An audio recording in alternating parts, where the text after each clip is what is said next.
हरियाणा सरकार ने प्रदेश की प्राइवेट सेक्टर्स की नौकरियों में राज्य के लोगों को 75% आरक्षण देने के लिए एक बिल को विधानसभा में मंजूरी दिला दी।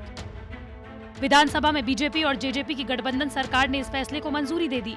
इसके बाद हरियाणा के स्थानीय लोगों को अब राज्य की प्राइवेट नौकरियों में भी 75% आरक्षण मिल सकेगा। हरियाणा में इस आरक्षण बिल के पास होने के बाद पहले चरण में करीब 2.5 लाख युवाओं को नौकरी मिल सकेगी। आरक्षण के इस प्रावधान के लिए डिप्टी सीएम दुष्यंत चौटाला ने कई दिनों तक सरकार के तमाम फोरम्स पर आवाज उठाई थी। बुधवार को इस बिल को विधानसभा के पटल पर रखा गया था, जिसे मंजूरी मिल गई।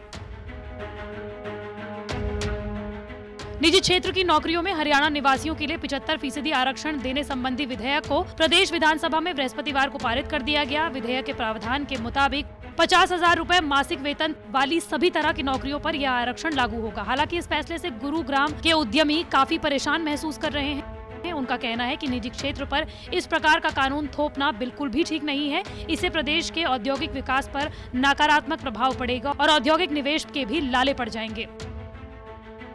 उद्यमियों को सरकार का यह कदम बिल्कुल भी रास नहीं आ रहा है। कई उद्यमी इस मामले में कोर्ट में भी जाने की बात कह रहे हैं। उनका कहना है कि निजी क्षेत्र की नौकरियों में सरकारी हस्तक्षेप किसी भी दृष्टि से न्याय संगत नहीं है। एक भारत श्रेष्ठ भारत के दौर में इस प्रकार की व्यवस्था ठीक नहीं है। निजी क्षेत्र में निपुणता के आधार पर नौकरियों के मिलने की व्यवस्था है, जिसे कायम रहने देना चाहिए।